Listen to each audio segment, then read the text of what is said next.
但是对不起爷爷，元儿让您失望了，元儿无能，辜负了您对我的期许。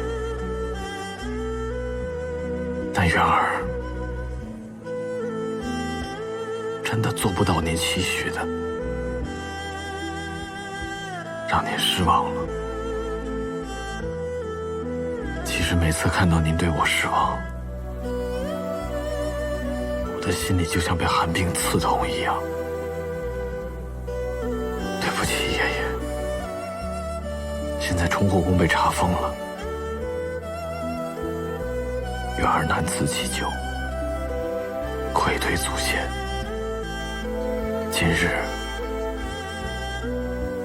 只能将您卷席而葬，零落山丘。但日后，元儿一定将您和父亲归正守旧。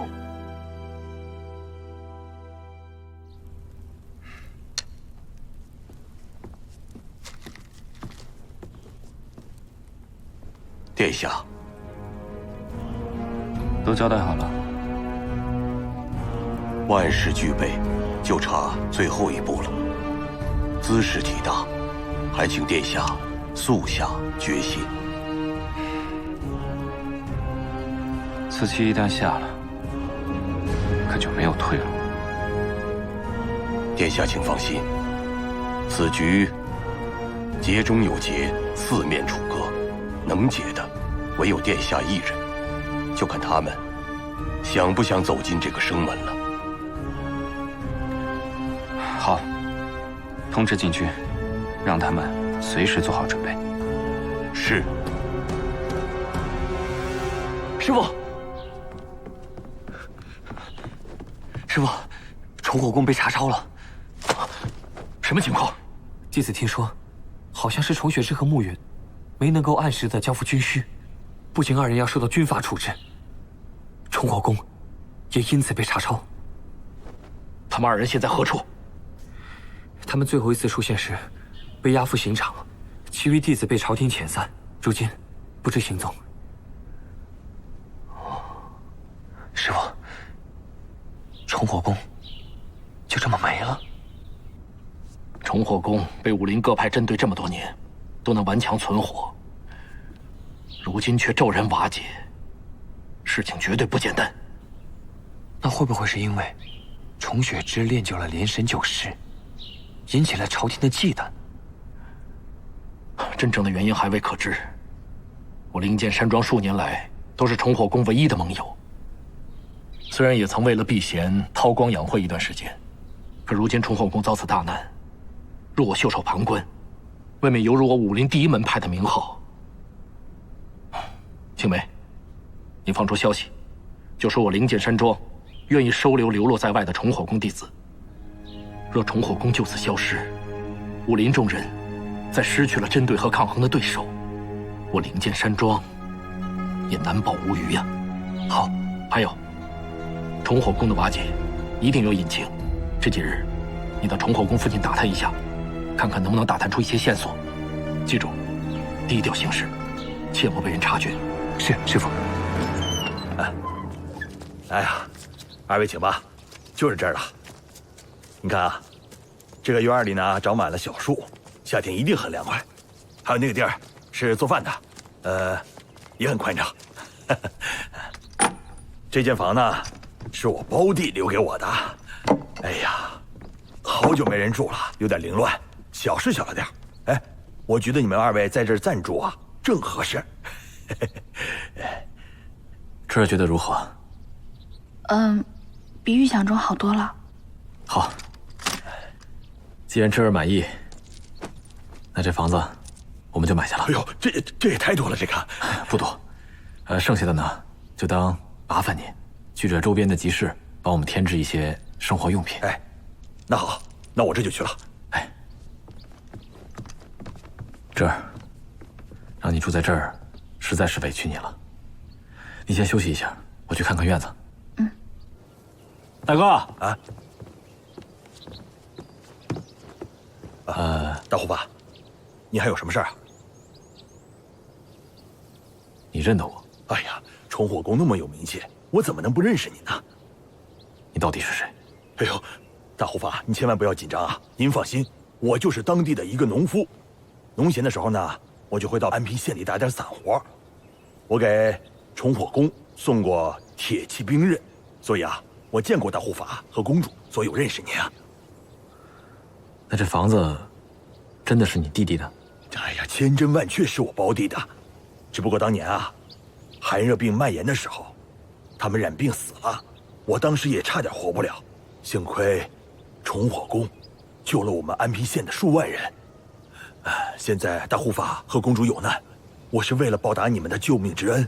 你看你还给我钱，我这心里实在是过意不去啊。您太客气了，这寒热病大灾，崇火宫没有见死不救的道理，大哥不必放在心上。哎呀，怎能不放在心上？要不是崇火宫还有上官公子，我这现在就是一堆白骨了。刚才听您说，您经常去安平县走动，不知近来有没有听到什么关于崇火宫的消息啊？哎呀，自从那次大劫之后，崇火宫的英雄们就分散到了各处，没有什么消息。不过我一直在打听此事，如果一有消息，我就向您禀报。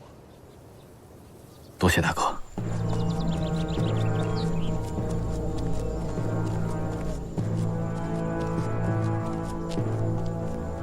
鲁王殿下，公子到了。带他过来吧。是。参见鲁王殿下。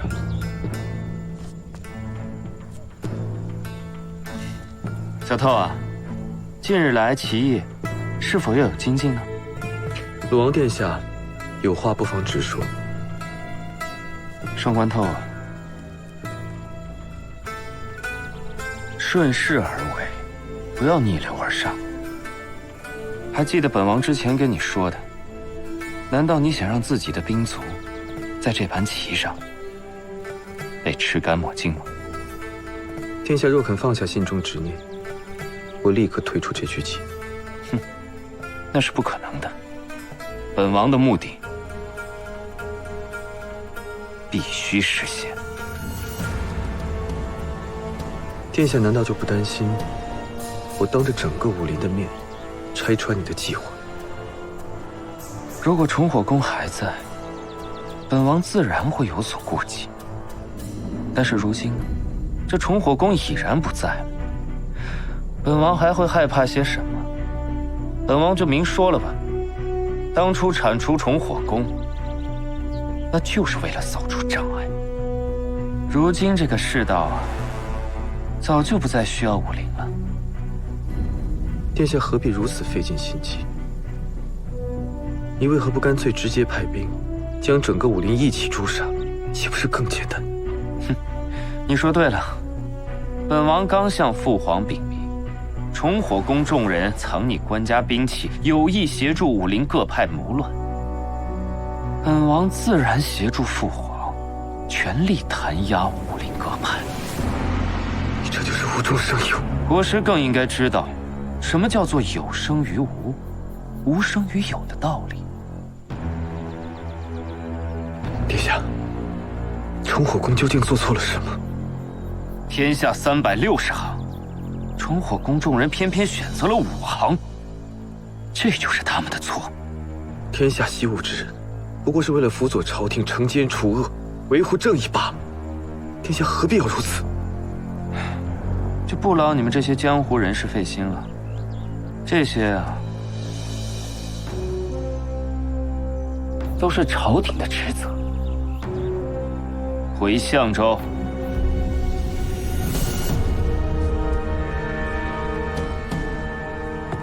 朗朗清风在上，上官头在自其时。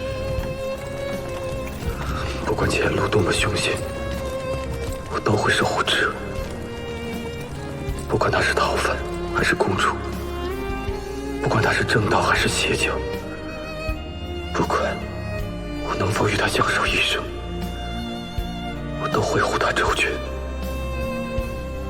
但求天意成全。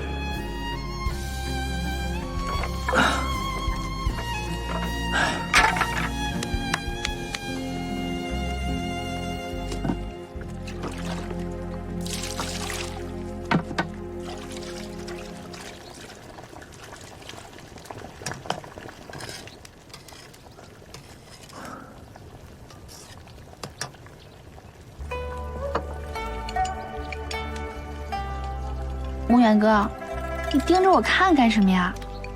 我的样子很丑吗？当然不是了，就是看到你第一次被我下厨做饭，突然觉得很幸福。穆远哥，咱们现在可是过着普通老百姓的生活，你不是也一样吗？劈柴、烧水。那能一样吗？以前你在重火宫日子过得虽然并不骄奢，可也是锦衣玉食，应有尽有。但现如今却要跟我一起在这荒山野岭当中过着粗茶淡饭的日子，真的是委屈你了。没有啊，我觉得现在的生活挺好的呀，至少比起以前安静了许多。现在呢，我不用每天操持宫中的大小事务，不用每天听着锻造房锻造兵器的声音，生活无忧无虑的。你看，才过了几天啊，我把以前的事情都忘得差不多了。唉，不过现在想来，我以前啊，真是幼稚的可笑，竟然说什么豪言壮语，说什么偏偏要会会这个江湖。不过现在一切都过去了。穆远哥，你还记得我以前说过的话吗？我说，如果我不是重火宫的公主的话，我宁愿自己是一个普通的女孩子。你看，我现在不就是个普通女孩吗？说着普通的话，做着普通的事儿，怀着平凡的梦。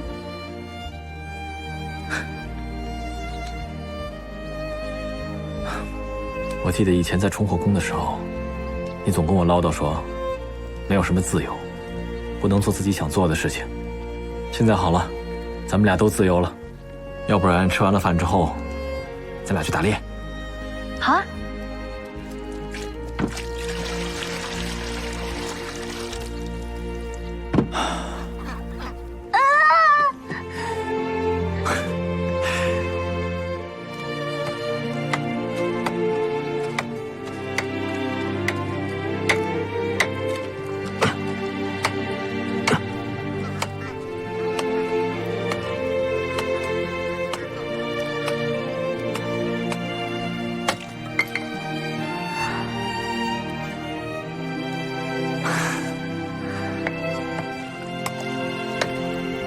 这么说，鲁王已经开始着手打压武林各派了。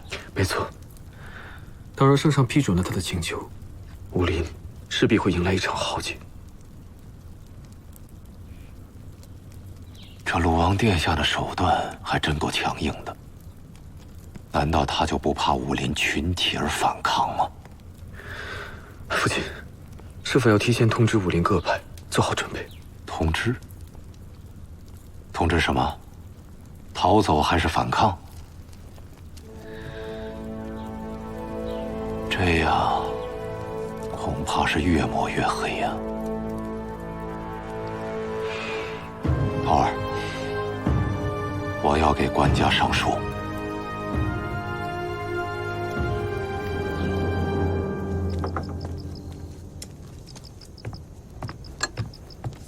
来啦！好香啊！今天呢是端午节，咱们俩呀就好好过个节。当然了，条件比较艰苦，只有3盘野菜1壶老酒，委屈侄儿了。野菜很好啊，清酒野味，正好配着美丽的夜色。也是啊，这段时间啊，我想了很多。我想等过段时间风波稍微平息，我就想办法重新召集弟子，重振重火宫，把义父的心血重新还给你。穆远哥，爹爹的心血不在那些宫楼里啊，爹爹的心血在我的心里，在你的心里，在砗磲朱砂的心里，在我们重火宫弟子们的心里。我们重火宫是不会败的。我现在呢，就是希望不要有人再为我受伤了，其他的我什么都不想。真的什么都不想？以我对你的了解啊，你说的这些就是为了给我宽心。其实你心里根本放不下以前的事情，更放不下崇火宫，对吧？之前呢，我还说给我3年的时间，还你一个当年的崇火宫。现在看来，是我太自不量力了。穆远哥，你为我做的已经够多的了。如今呢，我们在这个深山老林里，就不要再提过去的事了吧。好，那不提了。端午安康。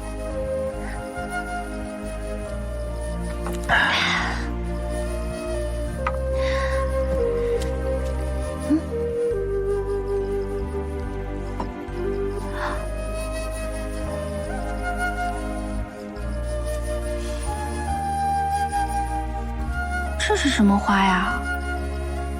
这是蜀葵，每年端午前后开花。传闻从前有一位先生，钟情于百花。有一回啊，他睡在自己的花园里面，恍惚之间，被一位青衣女子引至仙境。众仙笙歌不歇，可忽然一阵风吹来，把先生吹醒了。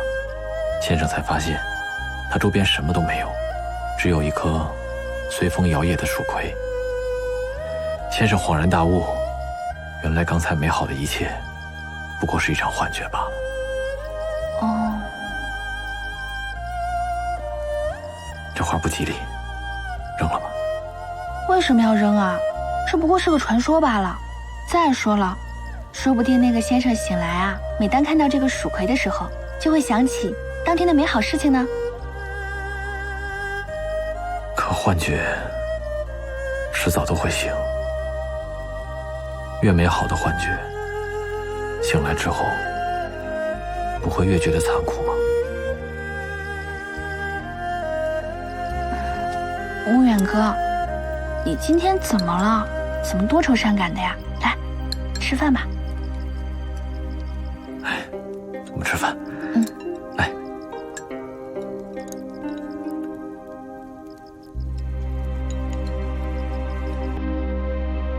这儿就像那位先生被青衣女子引到仙境，跟你在这个山林里的每时每刻，对我来说都美好的很不真实。我真怕一阵风起，这一切都会消失。如果真的是幻觉，我也希望这场幻觉永远都不要醒。世上百年动荡而过，而我只求能留住这平平淡淡的一刻，留住你。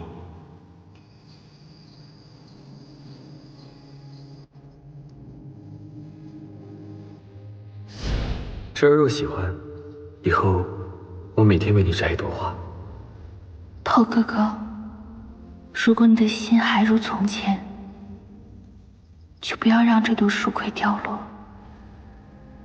如果你的心里没有我了，就让它随风飘走吧。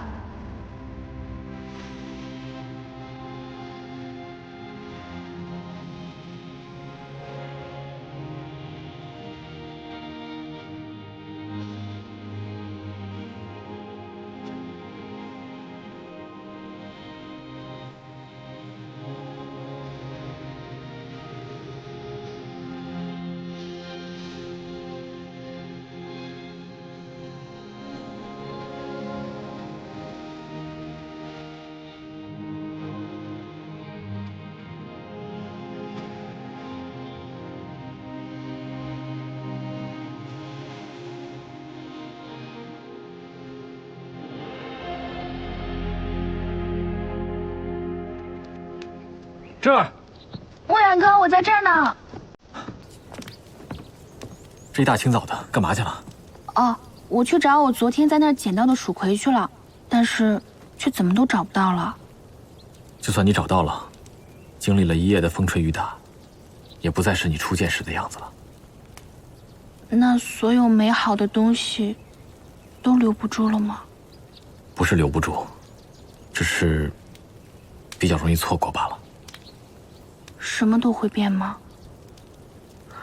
我不会变。来，五彩绳啊，你自己做的啊？那当然了，我昨天晚上呢问房东大嫂要了绳子，可是我手笨，折腾了一晚上才做好。我给你带上。嗯。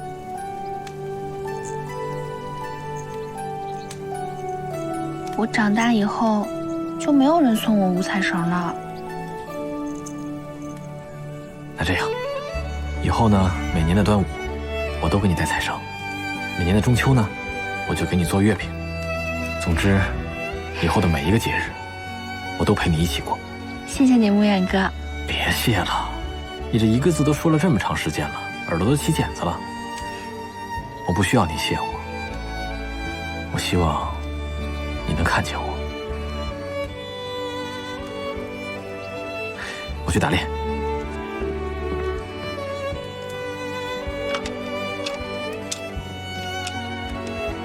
今天啊，你就别跟我去了。你见什么都下不去手，今天晚上咱们就只能吃野菜了。嗯，那你去打猎，我在家里做了好吃的等你回来。好。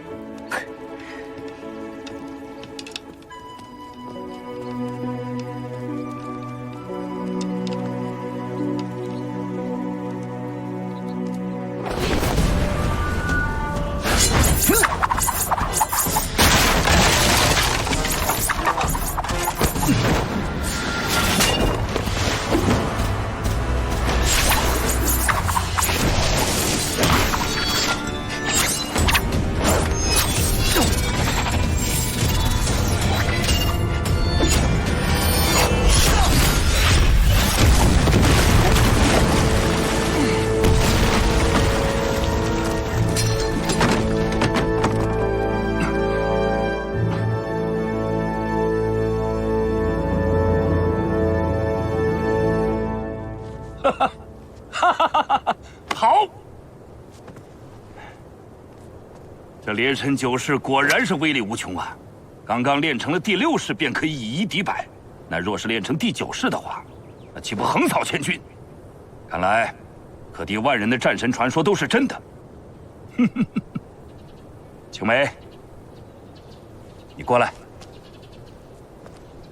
从明天开始，我教你第7式。但是呢，你要记住，第7到第9式是连神9式中最难突破的3式。前辈，此话怎讲？哼，因为这3式的功法都是一样的。那要这么说的话，我一次性就可以练出3式了。这你就错了。这就是连神9式的精妙之处，一种功法3层境界。悟性不达，则无法突破。也就是说，我想一次性练成3式，得提高自己的悟性。哎呀，是啊，或许突破的心法就在《芙蓉心经》里。不过你不用担心，只要你勤加练习，再加上我为你点拨的话，你依然可以突破最后的3式。但是前辈，如果我练成连神9式的话，对决时我难免会使出，这样会带来很多麻烦。这连神9式是天下第1武功，你还怕谁针对你吗？崇武宫被查抄了，崇雪之也差点没命。这肯定是有人忌惮于连神9式啊，所以才下手这么狠。我就是有点担心，我要再练下去会不会也……你什么意思啊？怕了？当初可是你来求我教你连神9式的，难道你就不想获得这天下第1的武功吗？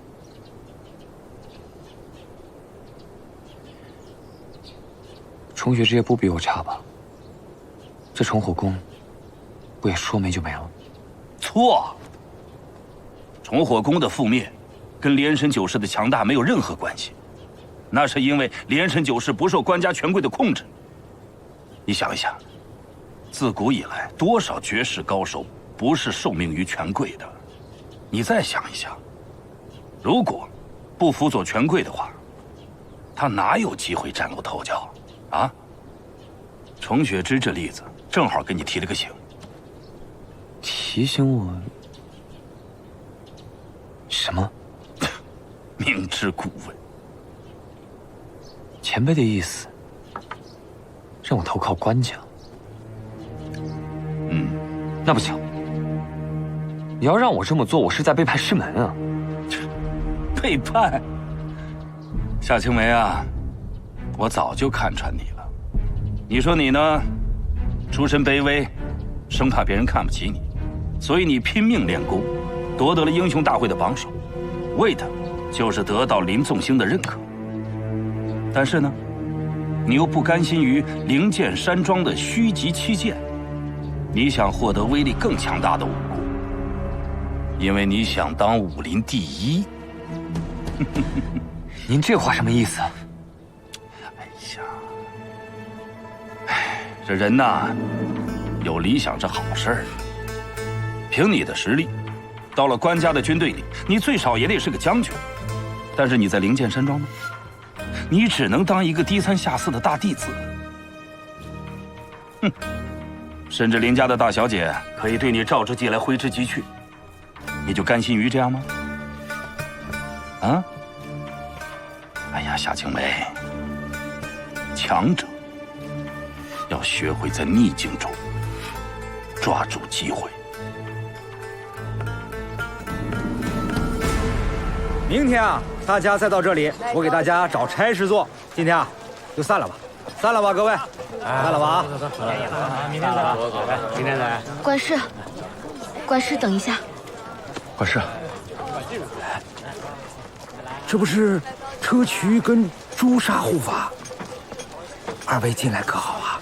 哦，我们是想来看看有没有适合我们的差事。哎呀，这可难倒我了，恐怕是有差事也不敢介绍给二位啊。啊？你说这话是什么意思？崇火宫都被抄了，哪还有人敢雇你们呢？二位，我也要养家糊口，还请二位体谅一下。哎，你说这帮人怎么这样啊？以前我们崇火宫帮他们做了多少事情，现在我们有难，谁也不肯帮忙，什么世道啊！朱砂，别抱怨了，我们还是想想怎么办吧。怎么办？我怎么知道怎么办？木头！你说，要是以前咱们再多帮崇火宫做一些事情，是不是我们崇火宫现在就不会这样了？对不起，是我没有能力。我不是那个意思。砗磲，朱砂，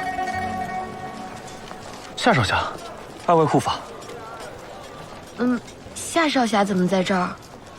我听说，崇火宫的弟子已经解散了，师父让我来打探打探原因。哦，原因是因为……林庄主为何要打探这个？师父觉得此事必有蹊跷，让我打探一下原因，好为崇火宫伸冤。哦，是这样啊。我们崇火宫查封的确是有隐情，但是原因我们尚未知晓。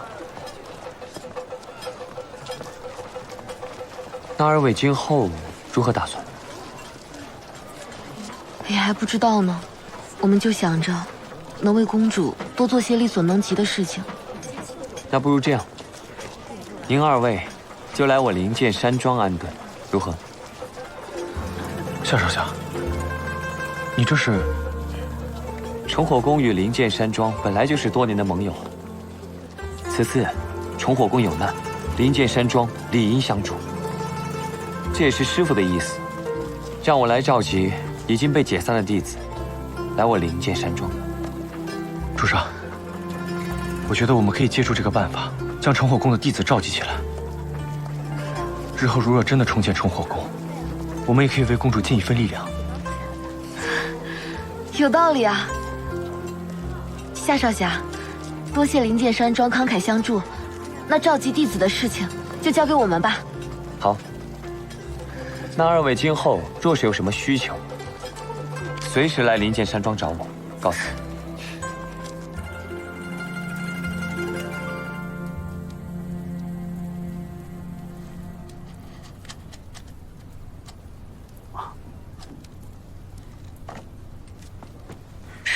你等我一下，大夫，我师父他怎么样？他这个病是情志病，情志病，七情不快，遇酒成病。那这病能治吗？这个病虽然不能彻底治愈，但是吃些补心脾的药，养心安神，再少一些刺激，病情就会缓解。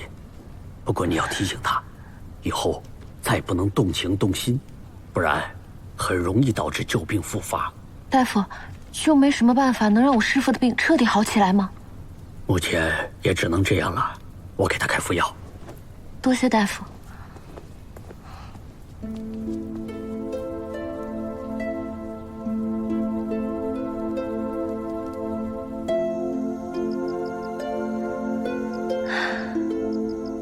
好久没有看到过这么沉静的夜色了，空气中有山野泥土的芬芳，这就是人人向往的田园生活吗？是啊，没有烦恼，没有忧愁，日出而作，日落而息。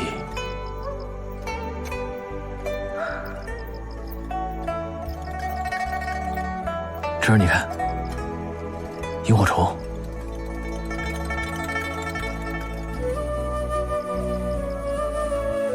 钟姑娘，你就像一片冰晶，纯洁晶莹。希望你留在云中，永远不要落入尘土。夜色再深幽，也会有这萤火般的光芒，一如生命当中的希望。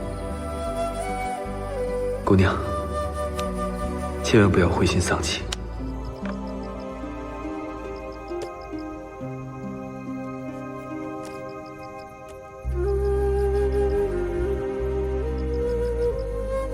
这儿，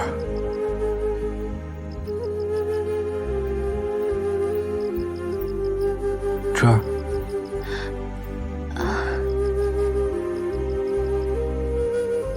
送给你。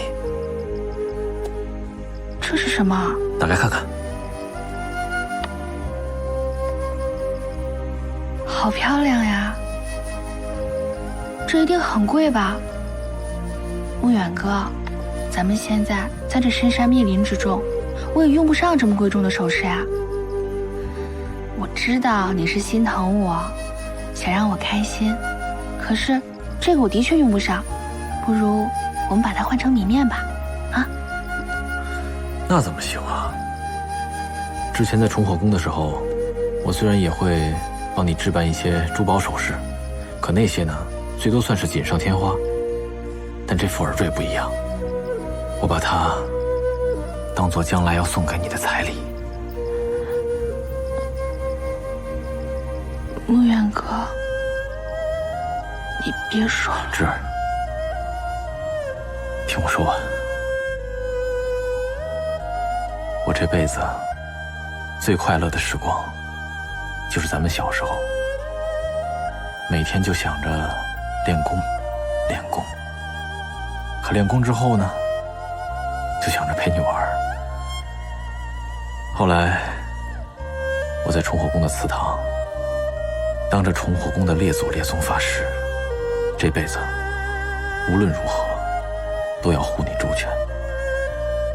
只可惜我没做到。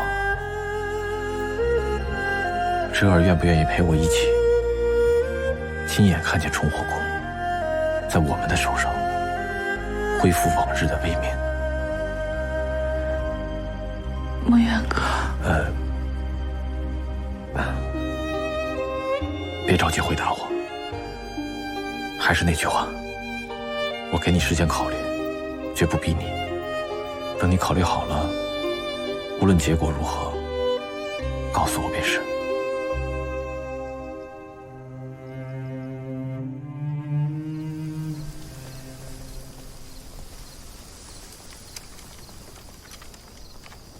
殿下。是。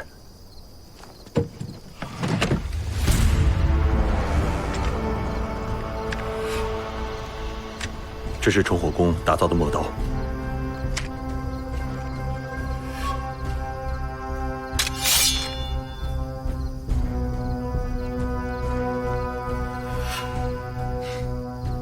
重火宫的锻造工艺果然卓越，可惜已经不复存在了。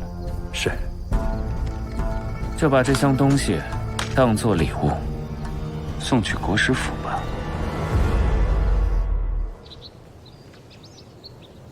圣上驳回了鲁王的奏表。圣上知道，此事若轻易决断，必将伤及无辜。天下武林若落入一人之手，局面必定混乱不堪。人人之所以为士者，必兴天下之理，除去天下之害。重火宫的事情，武林中不能再发生了。鲁王此人为人谨慎，就算此举失败，我认为他还是会重新筹谋。爹，您认为他下一步计划是什么？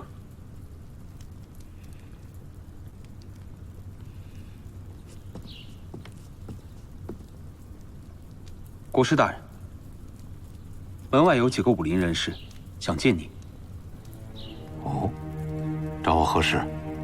他们说是想感谢大人，替武林维护了正义，还带了几箱礼物。感谢我？大人，在下灵剑山庄弟子，今日与其他门派弟子共同登门拜谢。不敢当。敢问林庄主的奸伤如何了？林庄主的奸伤已经好多了。大人在朝廷发难武林之际挺身相助，力挽狂澜，可谓我们武林各派的大恩人。我们奉掌门之命送上谢礼，还请国师大人笑纳。心意我领了，东西嘛，还请各位抬回去吧。这些药材都是我们武林各门派的一点心意，区区小礼不成敬意，还请国师大人收下。大人，我们还有要事，先告辞了。站住！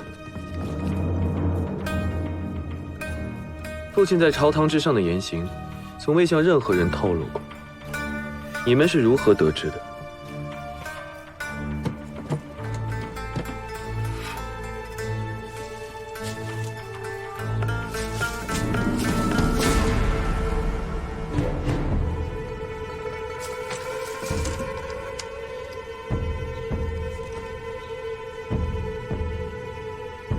这是什么？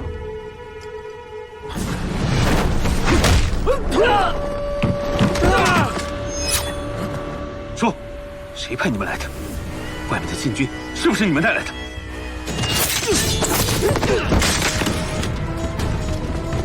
报，大人不好了，禁军带着圣旨来搜查了。禁军？不好了，父亲，我们中计了。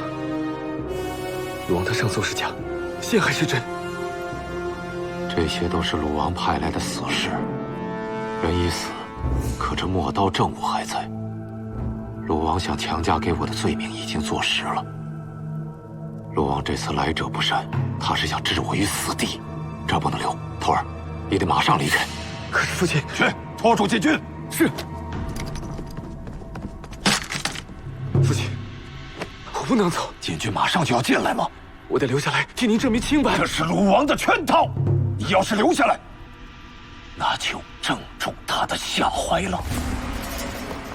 父亲，我们一起走。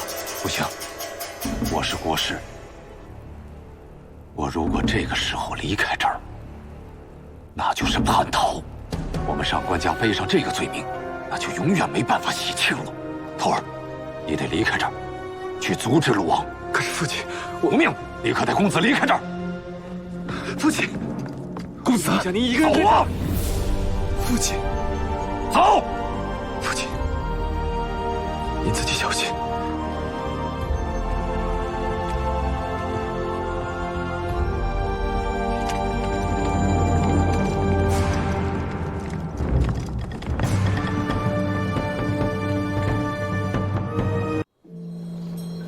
阿弥陀佛，请问两位施主来觉心寺是为了修业呢，还是来祈愿呢？谢谢大师，我们听闻贵寺可以放天灯，所以想要入寺一观。阿弥陀佛，请随我来。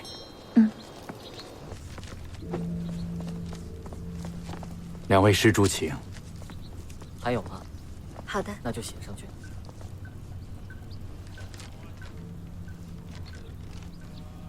此签大吉，女施主这一签问的可是姻缘呐。哎，大师，那些人在纸上写字，是用来祈愿的吗？正是。觉心寺远近闻名，愿力深远，很多施主都会来此祈愿。两位，如果有什么心愿要达成，也可借助这天灯。两位施主请便。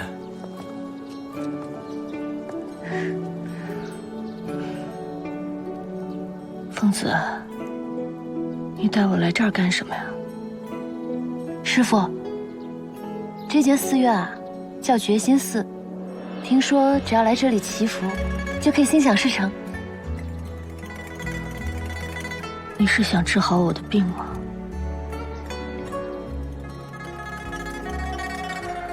别费心了，我这个心病是治不好的。师父，你要相信你自己，心诚则灵。师父，你难道就没有半分怨恨过我吗？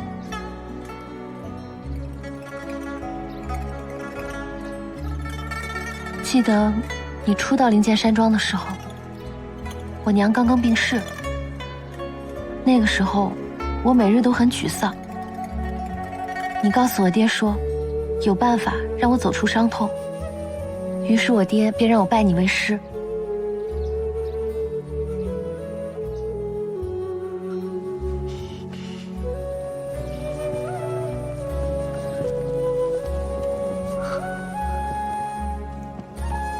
可我当时说那些话，只是为了接近你，接近灵剑山庄。可是你确实帮我走出了伤痛啊！你告诉我，人生在世，终有分别，应该站在逝者的角度去感受。如果我娘还活着的话，一定不想看到我伤心。现在你失去了最爱的人，你觉得他会想看到你这样吗？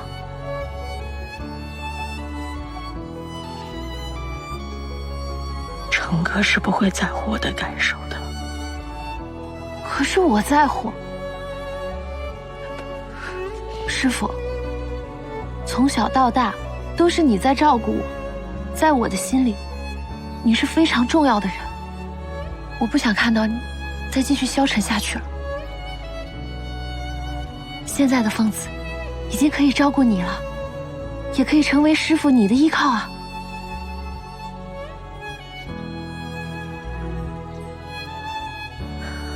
这都是我咎由自取，因果报应，什么也改变不了，改变不了了。这样吧，师父，你先去休息一下，我去为你祈福。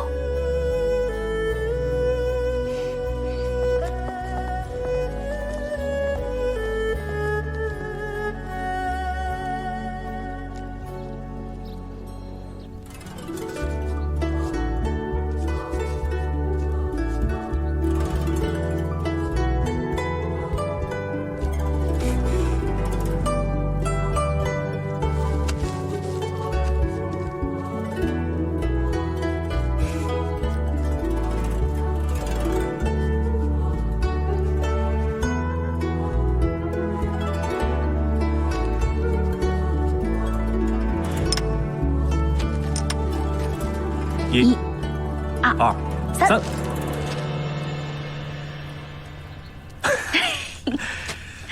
我就知道，这儿心里肯定放不下崇火宫。虽然总是安慰自己不要在意了，可是却发觉心里面最放心不下的还是崇火宫。毕竟那是我们从小长大的地方，是我们的家。之前在东都的时候，看见女孩子把自己的心愿写在河灯上，当时我也许愿了，希望可以早日找到丢失的连神九世。虽然结果不尽人意，但毕竟还是实现了。穆远哥，你还有其他想要实现的愿望吗？当然有。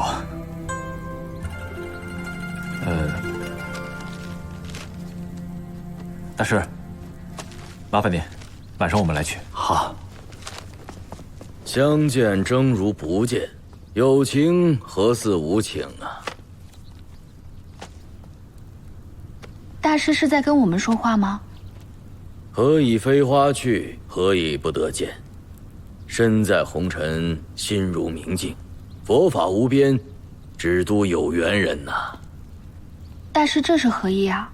姑娘莫要多心，贫僧不过是信口一说，二位要听得进去，贫僧便替你解上一签。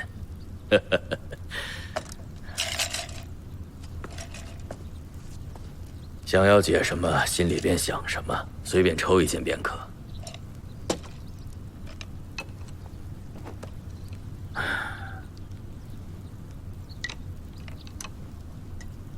童心已离居，忧伤已终老。哎呀，姑娘求的是下下的姻缘钱呐。欲赠涉江芙蓉，所思却在远道。长路漫漫，山水迢迢，苦啊！敢问大师，可有破解之法？少侠是为自己求解法，还是为这位姑娘求解法？这位姑娘所求，便是在下所求。少侠莫要欺瞒贫僧了，你与这位姑娘所求可大大不同啊！大师，我还想再测一回。姑娘既对着问卦抽签心有余悸，不如测个字吧。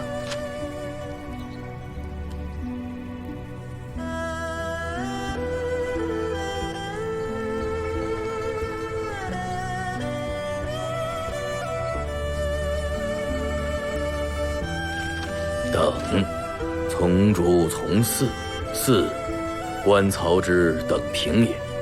官司法度，辨其等以得其平。姑娘写这个字，所想的要么是官家人，要么是官家事。贫僧解的可对啊？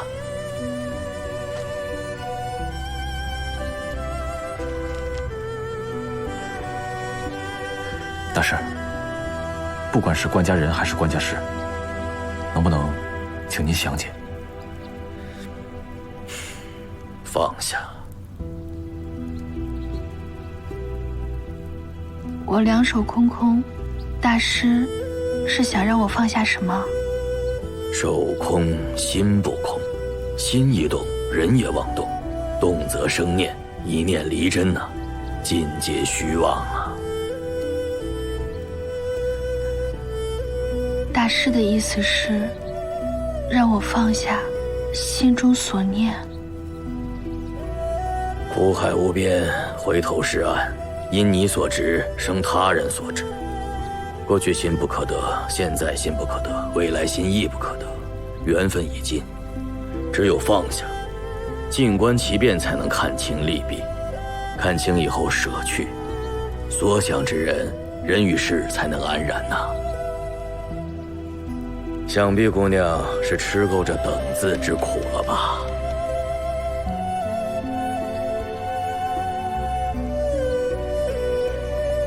阿弥陀佛，因缘际会。多谢大师。不谢不谢。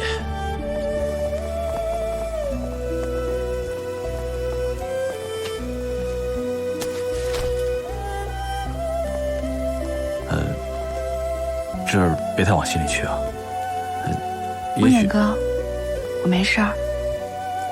其实那个大师说的有道理，这段时间我的确吃够等待的苦了。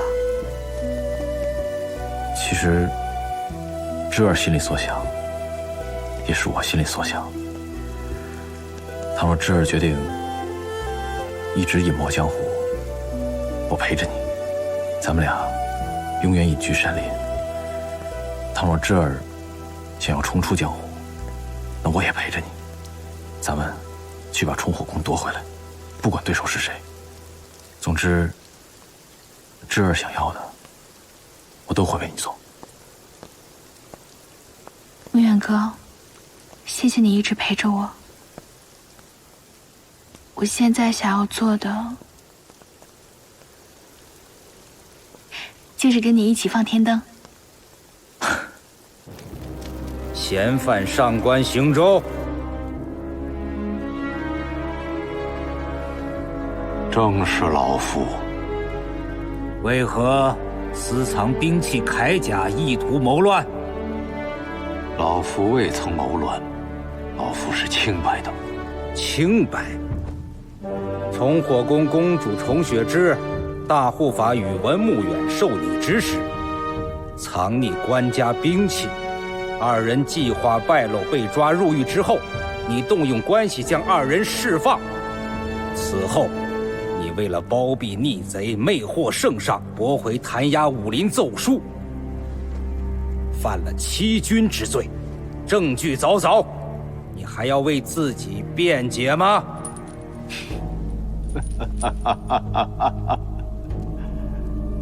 好一个证据凿凿！既然大人已经为老夫拟好了罪名，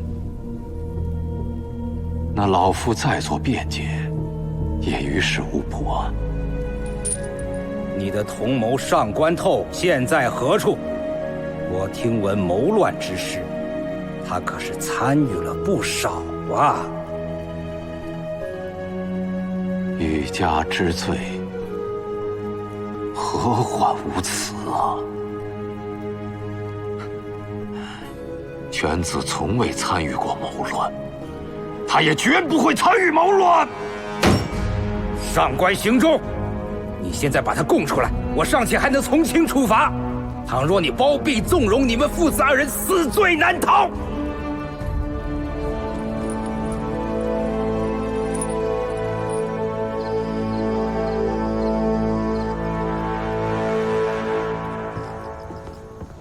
公子，我已经检查过了，这里很安全。公子先在这里躲避一晚，明日我替公子去打探一下国师大人的消息。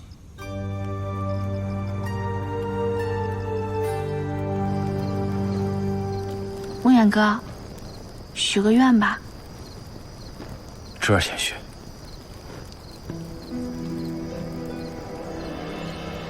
现在崇火宫没有了，我希望可以有一个新的家，一个温暖而又宁静的家。如果上天一定要把我们崇火宫收回的话，我希望可以把我所有的痛苦和遗憾统统收回。雪之为求岁月静好，安然如素。以前在崇火宫的时候，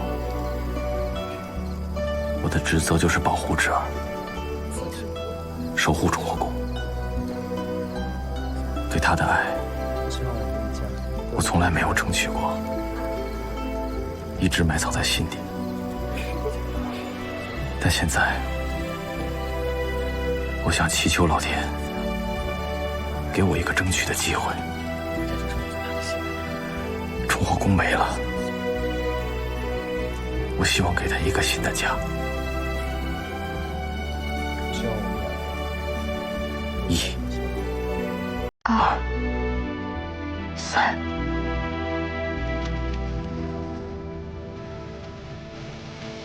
看，真假？真漂亮。好高啊！你看，是啊，你飞得好稳啊！你盯着它，盯着它，看它是多高。智儿，你比这高哎！我有这个荣幸吗？穆远哥，其实说来奇怪，我每次伤心难过的时候，你总是陪伴在我的身边。可是，我却没能在你伤心难过的时候陪在你的身边。你总是一副坚不可摧的样子，其实我知道，你把所有的痛苦还有伤心都隐藏在了自己的内心。其实这一切侄儿都知道。以前我说过，我等你，等你想好了，告诉我答案就行。但今天，我不想再等了。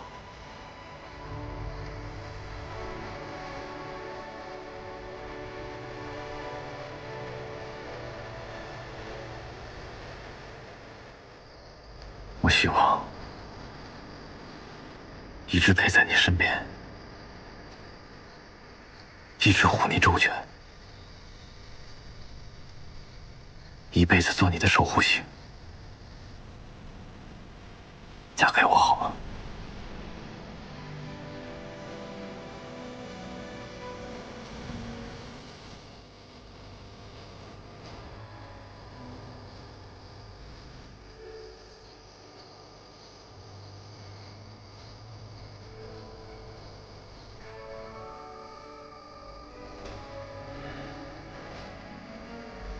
侄儿同意了。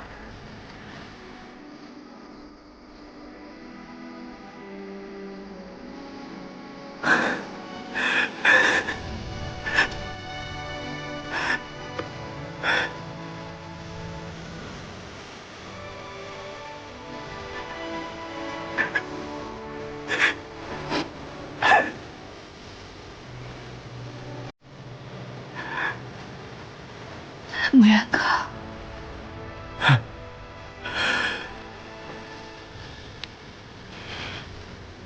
现在天色已晚，不如我们今晚就在这里借宿一宿。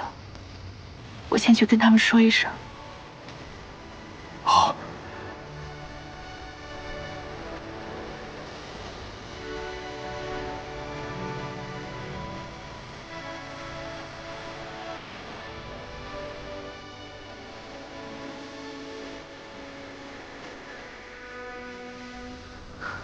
太好了，飞起来了，感觉学院吧。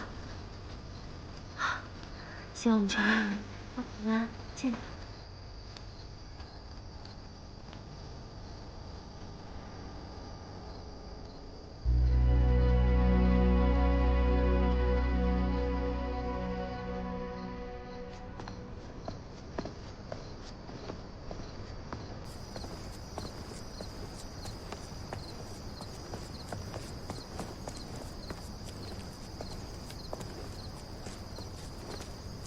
崇雪之，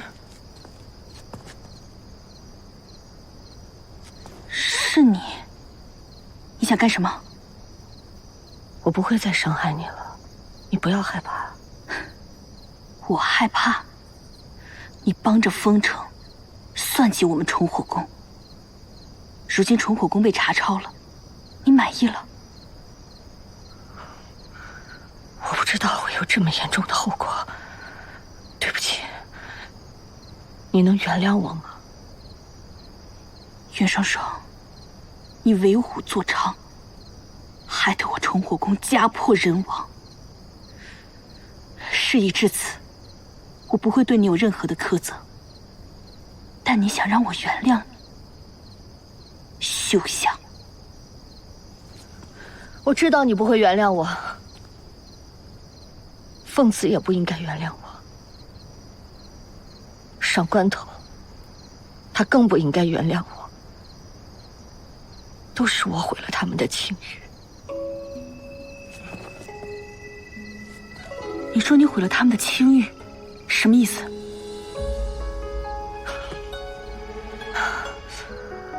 凤子和上官头的事情，都是子虚乌有的。当年我意图在灵剑山庄盗取莲神九式，我以为上官透发现了我的行迹，我就想方设法将他赶出灵剑山庄。我在他的酒里下了迷药，让庄主误解了他跟凤子。你和上官头之间的误会也是我一手挑拨的。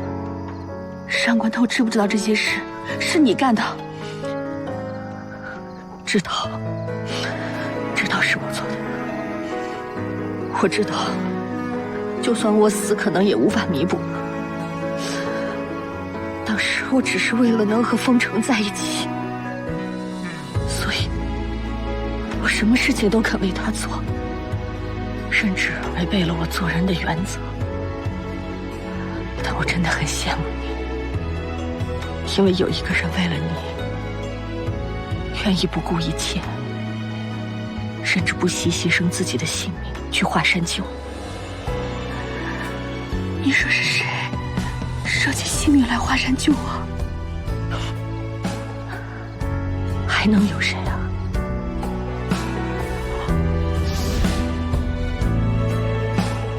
这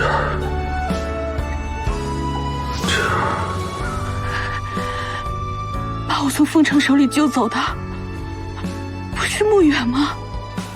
真正救你的人是上官头，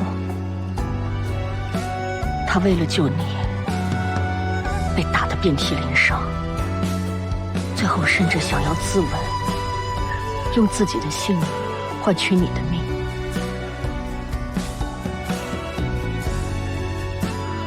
我知道我做了这么多错事，无论怎么样也无法弥补，但今天能把真相告诉你，我这颗心也算是放下了。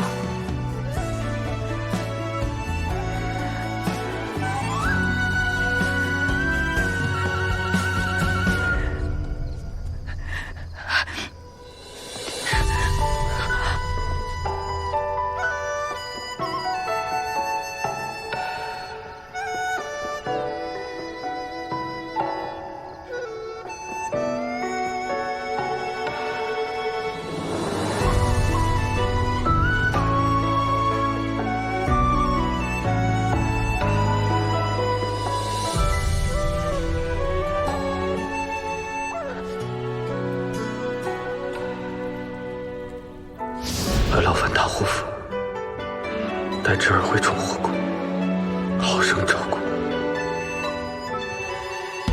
有劳公子。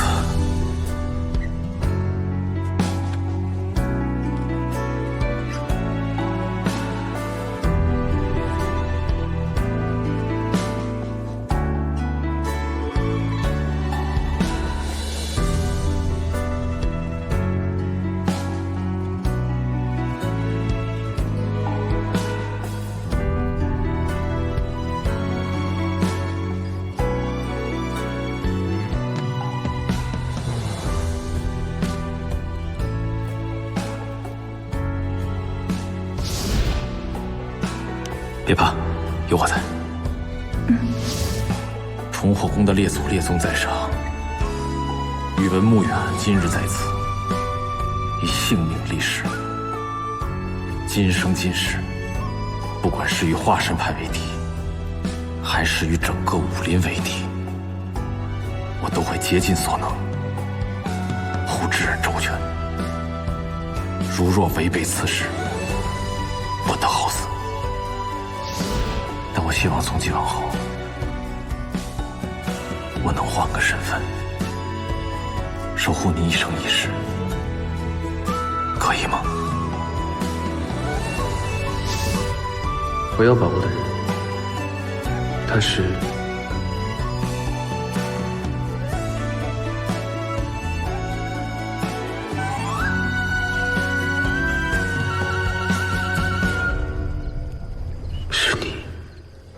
小意思。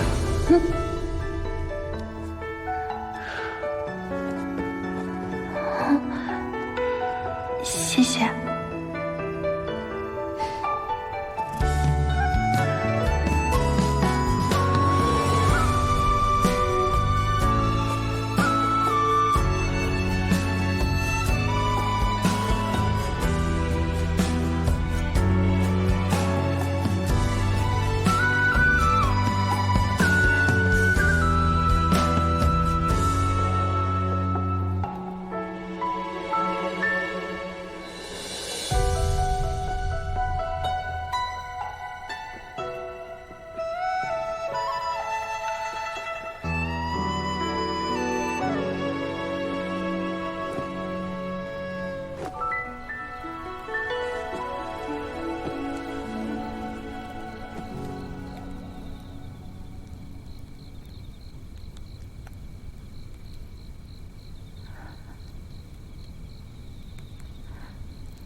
穆远哥，我知道，我知道智儿想问什么。任双双说的没错，的确是上官公子救了你，他把你交给我，让我好生照看，而我自私的以为，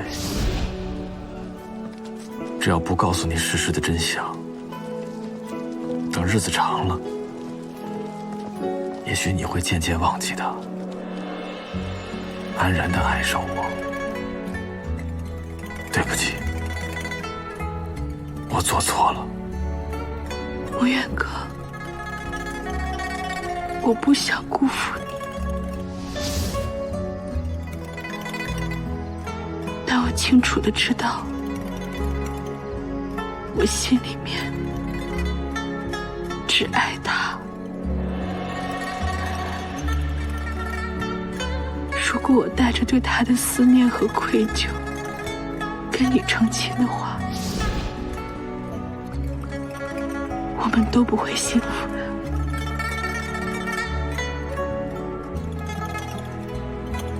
跟他分开以后，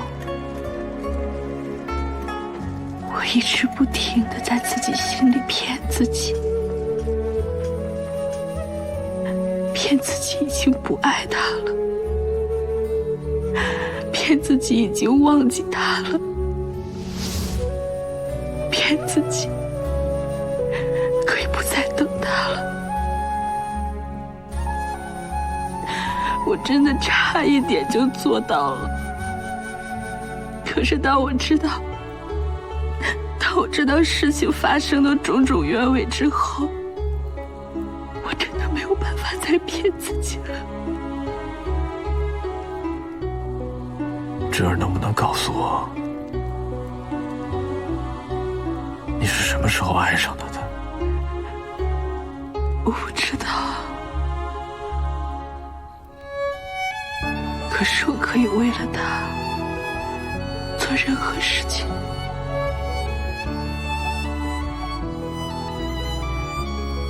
即使我没有跟他在一起，他的一言一行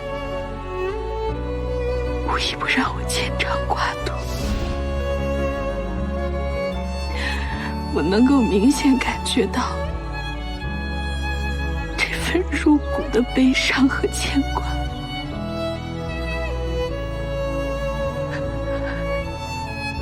之前我以为他不爱我了，我以为他放弃我了，所以我试着走出来。可是当我越想走出来，我就发觉我根本走不出来。更何况现在，我知道他是爱我的，他并没有放弃我。那智儿知不知道，我也同样爱着你呢？可是你不应该骗我的，那些衣服上的血迹，就像刀割一样切在我的心里。你不应该瞒着我的，穆远哥。是啊，他流的血是他的命，那我的呢？我为智儿做的，智儿一点都看不到吗？在智儿心里，我算什么呀？穆远哥，我一直以来都把你当作亲人一样，是我最心爱的哥哥，是理解、陪伴、支持。如果我没有遇上他的话，或许我可以慢慢爱上。可是我遇上他了，这就是我们命中注定的缘数。元哥，你对我的好，我都知道。可是我爱的人，只有上官东他一个。我明白了。如果你爱上他，是命中注定，那我失去你，也是命中注定。能留住你的人，也注定留不住你的心。既然如此，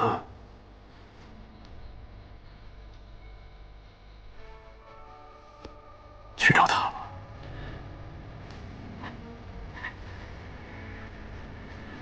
对不起，慕言哥。不要说对不起。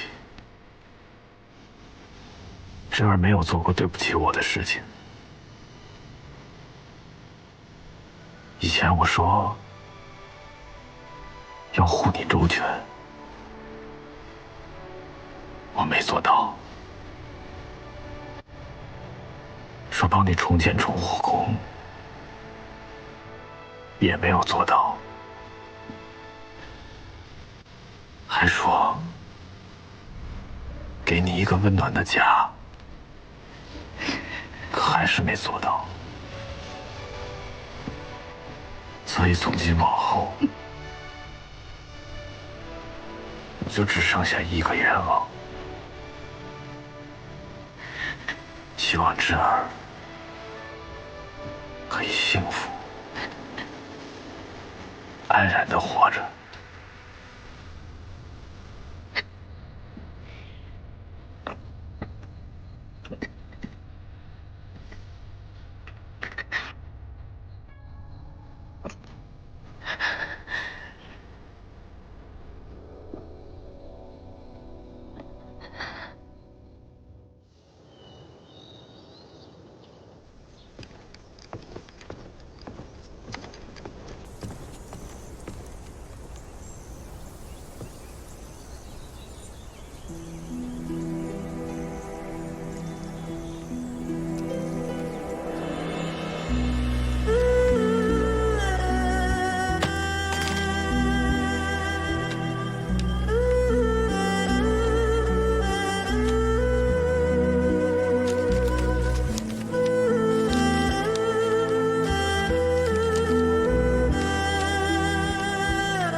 侄儿，若有一日你累了、受伤了、厌倦了，你还有我。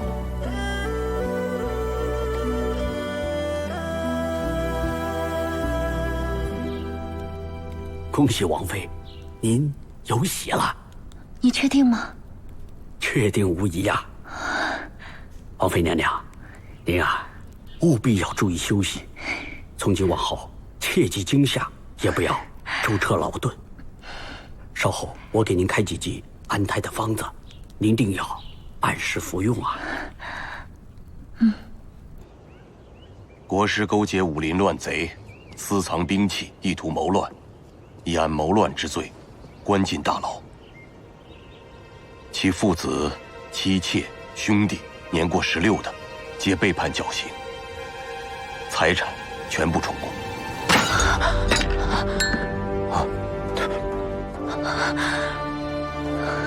周儿，你怎么来了？你们把刚刚的话再说一遍。国师勾结武林乱贼，私藏兵器，意图谋乱，演谋乱之罪，关入大牢。谋乱？父亲从来没有跟武林众人勾结，他怎么会勾结乱贼？可有特儿的消息？上官透下落不明，禁军正在追查。正儿，国师大人向来忠君爱国，诚心似水。先生，此事必有蹊跷，帮本王查清楚。是。去。到底是谁要陷害我上官家？为什么不先杀了我？正儿，正儿，你就不要胡思乱想了。本王定将此事查个清楚。正儿，殿下，你告诉我，父亲何时行刑？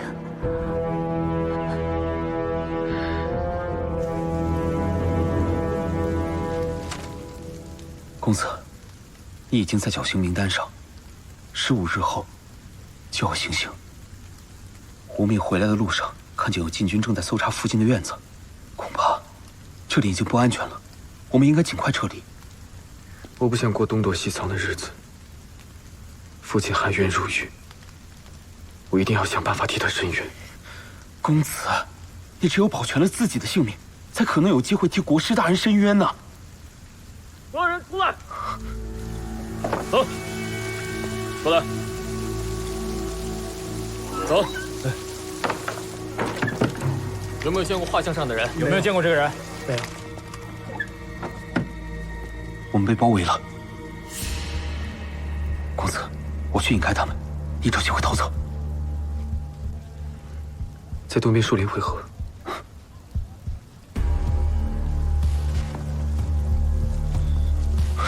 去，快点，站住！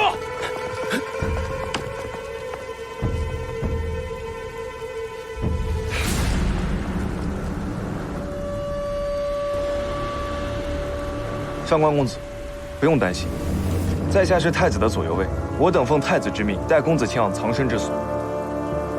请，公子，请。公子，我命。你没事吧？我没事，你怎么样？我没事。许久未见，太子殿下。哎，参见太子殿下。坐。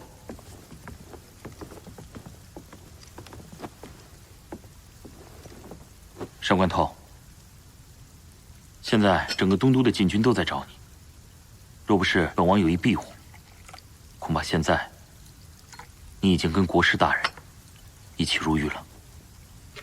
多谢太子殿下相救。只是，殿下为何会？虽然本王只见过你2次面，不过十分欣赏你的才华和秉性。本王惜才，不希望看到你莫名其妙的被处死。另外，国师大人对本王有辅佐之情，所以本王也十分想知道国师大人谋乱的真相。